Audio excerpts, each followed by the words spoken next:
ही रस्सा भाजी आपण कुठल्याही पूर्वतयारीशिवाय फक्त 10 मिनिटात केली आहे बरं का. तरी सुद्धा रंग, रूप, चव, दाटसरपणा सगळंच भारी आहे. काय होतं, सकाळच्या घाईमध्ये रस्सा भाज्या किंवा ग्रेव्हीच्या भाज्या करायचं म्हटलं की पूर्वतयारीलाच वेळ जास्त जातो. म्हणूनच आज आपण असं वाटण करतोय जे एकदा केलं की फ्रीजमध्ये 10 ते 15 दिवस आरामात टिकतं, ज्याला अजिबात आंबट वास येत नाही, अगदी छान टिकून राहतं आणि ज्यापासून आपण बऱ्याच रस्सा भाज्या किंवा नॉनव्हेज सुद्धा करू शकतो. त्यामुळं सकाळची घाई असेल किंवा ऑफिसमधनं थकून आल्यावर पटकन स्वयंपाक करायचा असेल, कुठल्याही पूर्वतयारीशिवाय तुम्ही पटकन स्वयंपाकाला लागू शकता. एकच वाटण आणि बऱ्याच भाज्या, म्हणजेच काय, वाटण एक, भाज्या अनेक. रेसिपी खूप सोपी आहे, चला करूया. नमस्कार यूट्यूबकर, सरिताच्या स्वयंपाकघरात म्हणजेच आपल्या सरिताज किचनमध्ये आज आपण 10 ते 12 दिवस टिकणारं वाटण करतोय. असं वाटण जे एकदा तुमच्याकडे तयार झालं की त्याचा वापर करून तुम्ही कुठलीही रश्श्याची सुकी भाजी किंवा ग्रेव्हीची भाजी अगदी पटकन करू शकता. त्याला फार अशी पूर्वतयारी, कांदा, टोमॅटो असं काही कापत बसण्याची गरज नाहीये. हे वाटण घ्यायचं, ते टाकायचं आणि पटकन भाजी तयार होते. त्यामुळं तुम्ही जर वर्किंग वुमन असाल, तुम्हाला डबा करून पटकन घराच्या बाहेर पडायचे किंवा तुमच्या घरातले अगदी सकाळी सकाळी सगळेजण लवकर डबा घेऊन बाहेर पडतात किंवा तुम्हाला पटकन काहीतरी करायचं आहे, तर हे वाटण तुमची नक्कीच मदत करेल.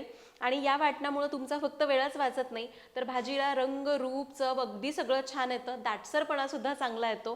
त्यामुळे पटकन सुरुवात करूया. तर साधारण 4 लोकांचं कुटुंब असेल तर हे वाटण 10 दिवस आरामात पुरतं, इतकं प्रमाण मी सांगते. यापेक्षा जास्त वाटण करून फ्रीजमध्ये ठेवू नका, नाहीतर मग त्याला पण वास येतो. तर त्यासाठी इथं मी साधारण 6 ते 7 मोठे कांदे असे उभे पातळ कापून घेतलेत आणि 200 ग्रॅम सुकं खोबरं किसून घेतलेलं आहे, किंवा तुम्ही खोबरं असं पातळ स्लाइस करून घेतलं तरी चालेल. त्याचबरोबर आपण घेतलेत 3 चांगले पिकलेले टोमॅटो, जे असे स्लाइस करून घेतलेत किंवा अशा मोठ्या फोडी करून घेतलेल्या आहेत. 4 ते 5 इंच आलं लागणार आहे. 1 वाटी कोथिंबीरीची देठं घेतलेली आहेत. तुम्ही कोथिंबीर वापरू शकता, पण देठांना चव खूप चांगली असते, शिवाय वाटणाला किंवा आपल्या भाजीला रंग चांगला येतो आणि देठं वाया पण जात नाहीत. सोबतच 50 ते 60 लसणीच्या पाकळ्या घेतल्यात आणि अर्धी ते पाऊण वाटी फुटाण्याची डाळ घेतली आहे. आता याची चव वाढवण्यासाठी आपल्याला अजून लागणार आहे 3 टेबलस्पून धने, 3 टेबलस्पून जिरे, 2 टेबलस्पून पांढरे तीळ, 5 ते 7 लवंग, 3 ते 4 इंच दालचिनी आणि 1 चमचा मीठ. तर इथं मी पॅन गरम करत ठेवला आहे, त्यावर घेऊयात धने, जिरे, पांढरे तीळ, दालचिनी आणि लवंग. लवंग आणि दालचिनी हे या दोनच गोष्टी आहेत ना, आपल्या मसाल्याला खूप मस्त चव देतात, म्हणजे वाटणाला. त्यामुळे भाजीला पण चव चांगली येते. आता हे सगळे मसाले अगदी थोडेसे 1 ते 2 मिनिटासाठी भाजून घेऊ. तर मसाले चांगले भाजले गेले, तीळ असे चटचट उडायला लागलेले. याला एका ताटलीमध्ये काढून घेऊ. आता आपण जी फुटाण्याची डाळ घेतली आहे, ही डाळ पण मंद आचेवर अगदी थोड्या वेळासाठी गरम करायची आहे, म्हणजे काय आहे, ती व्यवस्थित बारीक होते. डाळ पण थोडा वेळ गरम केली, या कोरड्या मसाल्यांबरोबर काढून घेऊ. आता पॅनमध्ये सुक्या खोबऱ्याचा किस आहे, तो मंद आचेवर चांगला तांबूस रंगावर भाजून घ्यायचा आहे. गॅस एकदम कमी ठेवायचा आणि याला खरपूस भाजायचं. आता जर तुम्ही किस न करता अशा पातळ चकत्या करताय, तर थोडंसं तेल घालून मग त्या भाजून घ्या. तर खोबरं बघा असं मंद आचेवर तांबूस रंगावर छान भाजलं गेलंय. गॅस बंद करूयात आणि खोबरं काढून घेऊ. आता पॅन गरम झालाय, त्यामध्ये आपल्याला कांदा भाजून घ्यायचा आहे. कांदा भाजताना लगेच तेल घालायचं नाही, आधी असा कोरडाच भाजायचा, म्हणजे कांदा पटकन भाजला जातो. तर कांदा एक 2-3 मिनिटं कोरडाच भाजून घेतलाय. आता या स्टेजला यामध्ये तेल घालायचं आहे, म्हणजे मग कांदा चांगला भाजला जाईल. तर एक 2 ते 3 टेबलस्पून तेल घालते. तेल घातलं, आता कांदा चांगला तांबूस रंग होईपर्यंत भाजून घ्यायचा. तर कांदा बघा असा चांगला तांबूस रंगावर भाजत आलाय. आता या स्टेजला यामध्ये घालायचं आहे टोमॅटो. टोमॅटो चांगला पिकलेला घ्यायचा, म्हणजे मग त्या वाटणाला असा आंबटपणा येत नाही, वाटण लवकर खराब होत नाही. आणि जर तुम्ही याच्यातल्या बिया काढल्या ना, तर टोमॅटो त्याचा आंबटपणा याच्यामध्ये जास्त उतरणार पण नाही. आता टोमॅटोसुद्धा चांगला कोरडा होईपर्यंत कांद्यासोबत भाजून घेऊ. अजून एक 5 ते 6 मिनिट लागतील. तर टोमॅटोसुद्धा कांद्यासोबत चांगला भाजला आहे. गॅस बंद करूयात आणि याला एका ताटामध्ये काढून पूर्ण गार करून घेऊ. तर भाजून घेतलेले सगळे जिन्नस गार झालेत. सुरुवातीला आपण कोरडे भाजलेले मसाले आणि फुटाण्याची डाळ घेतली. याला पाणी न घालता बारीक वाटून घेऊ. आधी काय ना, कोरडे मसाले बारीक करायचे. जर आपण लगेच सगळं एकत्र करून बारीक केलं तर हे कोरडे मसाले वाटले जात नाहीत, त्यामुळे याला आधी पावडर करून घेऊ. तर हे बघा, याला मी असं बारीक वाटून घेतलं आहे, याला काढून घेतलं. आता खोबऱ्याचा किस पण चांगला गार झालेला आहे. याला पण मिक्सरमधनं पाणी न घालता बारीक वाटू.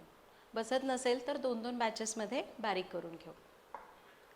तर मी याला 2 वेळा थोडं थोडं करून बारीक वाटून घेते. तर खोबरं पण आपण चांगलं पाणी न घालता बारीक वाटून घेतलेलं आहे.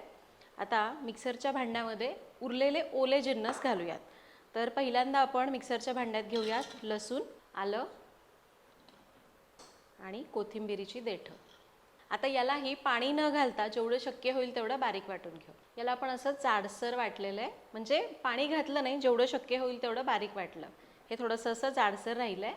आता भाजून घेतलेलं कांदा आणि टोमॅटो यालासुद्धा पाणी न घालता शक्य होईल तेवढं बारीक वाटून घ्यायचं. आता हे खूप जास्त आहे, त्यामुळं मी 2 ते 3 बॅचमध्ये वाटून घेणार आहे. तर कांदा टोमॅटो पण असे बारीक वाटून घेतलेत. आता सगळे जिन्नस आपण वाटून घेतलेले आहेत वेगळे वेगळे करून. आता याला एका मोठ्या भांड्यामध्ये काढू. आपल्याला याला हे सगळे जे मसाले आहेत, सगळे जे काही बाकीचे साहित्य, याला चांगलं एकजीव व्हायला पाहिजे, म्हणून एका भांड्यात काढून घेतलं. आता यामध्येच आलं, लसूण आणि कोथिंबीर हे काढूया. मसाल्यांची पावडर आणि खोबऱ्याची पावडर यामध्ये घालायचं आहे. 1 चमचा मीठ. मीठ घातल्यामुळं वाटणाला वास येत नाही लवकर. आणि याला मिक्स करायचं आहे. तर हे बघा, याला आपण चांगलं एकजीव करून घेतलेलं आहे. आता याला आपण परत एकदा मिक्सरमध्ये थोडं थोडं करून बारीक वाटून घेऊ. म्हणजे काय, जे काही जाडसर कण राहिले ते सुद्धा वाटले जातील आणि हे सगळे मसाले, सगळा कांदा टोमॅटो चांगला एकजीव होईल. त्यामुळे आता एवढं मिक्सरच्या भांड्यात घ्यायचं आणि याला बारीक वाटायचं. आता मी काय करते, मिक्सरमध्ये हे थोडं थोडं काढून घेते. आता यामध्ये आपल्याला जरा पण पाणी घालायचं नाही, कारण जर आपण हे वाटत असताना जरी पाणी घातलं तर त्या वाटण असं खराब होत नाही, पण एक 3-4 दिवस झाले की आंबट आंबट वास यायला लागतो आणि भाजीला पण तो वास चढतो. त्यामुळे आपण यामध्ये काय घालायचं आहे, थोडंसं तेल. तर साधारण 1-2 टेबलस्पून तेल घालते आहे. इथं मी हे सरिताज किचनचं लाकडी घाण्याचं तेल घेतलं आहे. सरिताज किचनची तेलं, कांदा लसूण मसाला आणि बाकीचे सगळे प्रोडक्ट संपूर्णपणे केमिकल फ्री आहेत. एकदा नक्की वापरून बघा. ऑर्डर करण्याची लिंक डिस्क्रिप्शन बॉक्समध्ये दिलेली आहे. तर यामध्ये आपण तेल घालून याला बारीक वाटलं की हे चांगलं बारीकसुद्धा वाटलं जातं. एकदम असं मेणासारखं मऊ होतं आणि तेल हे प्रिझर्वेटिव्हचं काम करतं, त्यामुळं तेलामुळं वाटण लवकर खराब होत नाही. तर आपलं हे वाटण तयार झालेलं आहे. आपण शेवटी काय केलं, सगळं आधी वेगवेगळं वाटलं आणि मग एकत्र हाताने मिसळलं आणि मग पुन्हा थोडं थोडं करून मिक्सरमध्ये वाटलं. यामुळं काय होतं, सगळे मसाले, सगळे जिन्नस चांगले एकजीव होतात आणि वाटण एकसारखं तयार होतं. तर मी इथं 3 बॅचेसमध्ये म्हणजेच 3-3 वेळा हे वाटण थोडं थोडं करून वाटलं. प्रत्येक बॅचमध्ये मी 2-2 चमचे तेलाचा वापर केला. तेल कच्चंच वापरायचं आहे, वापरलेलं तेल वापरायचं नाही. तर 2-2 चमचे तेलाचा असं 6 चमचे तेल इथं मला लागलं. आता जेव्हा तुम्ही भाजी करायला घेता त्यावेळी भाजीला थोडंसं तेल कमी घालायचं आणि यामध्ये जरासुद्धा पाणी घालायचं नाही. तुम्ही पाणी घातलं की 2 दिवसामध्ये वाटणाला आंबट वास येऊ शकतो. जसं की आलं लसूण पेस्ट बघा, आपण थोडंसं पाणी घालून वाटली की 2 दिवसांनी असा आंबट वास यायला लागतो. त्यामुळं पाणी घालायचं नाही, तेलाचा वापर करायचा. हवं तर भाजी करताना तेलाचा वापर थोडासा कमी करा आणि याला एअरटाईट डब्यामध्ये भरून ठेवलं तर फ्रीजमध्ये 10 ते 15 दिवस आरामात टिकतं. फक्त पाणी जराही वापरू नका. शक्य असेल तर काचेचं किंवा स्टीलचा डबा वापरा ठेवण्यासाठी. प्लास्टिकचा डबा शक्यतो टाळावा. तर आपलं हे वाटण तयार झालंय. यापासून आपण कोणकोणत्या भाज्या करू शकतो, तर यापासून तुम्ही कुठल्याही प्रकारच्या रस्सा भाज्या करू शकता, ग्रेव्हीच्या भाज्या करू शकता. शक्यतो महाराष्ट्रीयन पद्धतीच्या भाज्या असतात ना, थोड्याशा तिखट, त्या खूप छान होतात. जसं की वांग बटाट्याची भाजी, वांग्याचा रस्सा, बटाट्याचा रस्सा, तोंडल्याच्या भाजीसाठी सुद्धा थोडंसं वापरू शकता. त्याचसोबत तुम्ही मटकीची भाजी, मटकी बटाट्याची उसळ, अशा वेगवेगळ्या भाज्यांना हे वापरू शकता. त्याचबरोबर तुम्ही नॉनव्हेजला सुद्धा हे वाटण वापरलं तरी पण चालतं. आता हे वाटण वापरून भाजी कशी करायची, तर आज इथं मी तुम्हाला वांग बटाट्याची मिक्स भाजी कशी करायची ते दाखवणार आहे. तर इथं मी साधारण 4 लोकांना पुरेल एवढी वांग आणि बटाट्याची भाजी करणार आहे. तर साधारण 4 मध्यम आकाराची वांगी अशा मोठ्याच फोडी करून घेतलेली आहेत आणि बटाट्याचं सुद्धा साल न काढता मी अशा मोठ्या फोडी करून घेतलेत. साधारण 2 मध्यम आकाराचे बटाटे घेतलेले आहेत. तर वांग बटाट्याचा रस्सा करण्यासाठी कढईमध्ये साधारण 2 मोठे चमचे तेल तापत ठेवले. तेल तापले, यामध्ये घालायची मोहरी अर्धा चमचा. मोहरी तडतडली की अर्धा चमचा जिरं घालूया. हिंग घालायचं आहे. आणि तयार करून घेतलेलं वाटण घालायचं. तर आपण 4 लोकांसाठी अशी लपथप भाजी करतोय. त्यासाठी मी साधारण 3 टेबलस्पून वाटण घातलं. कढीपत्ता पण घालायचा आणि याला परतून घ्यायचं. तर आपण कांदा खोबरं सगळं अगदी छान भाजून घेतलेलं आहे, पण यामध्ये आपण आलं लसणाचा वापर केलेला आहे. ते कच्चंच आहे, त्यामुळे याला कमीत कमी 2 ते 3 मिनिटासाठी परतून घ्यायचं. असं वाटण ताजंच आहे. याच्यात आपण दालचिनी लवंग घातली, त्यामुळे मस्त सुगंध येतोय. तर वाटण आपण 2-3 मिनिट चांगलं परतलं. आता यामध्ये घालूया थोडीशी हळद, साधारण पाव चमचा. मिरची पावडर घालायची आवडीप्रमाणे. इथं मी साधारण 1 टीस्पून मिरची पावडर घातली.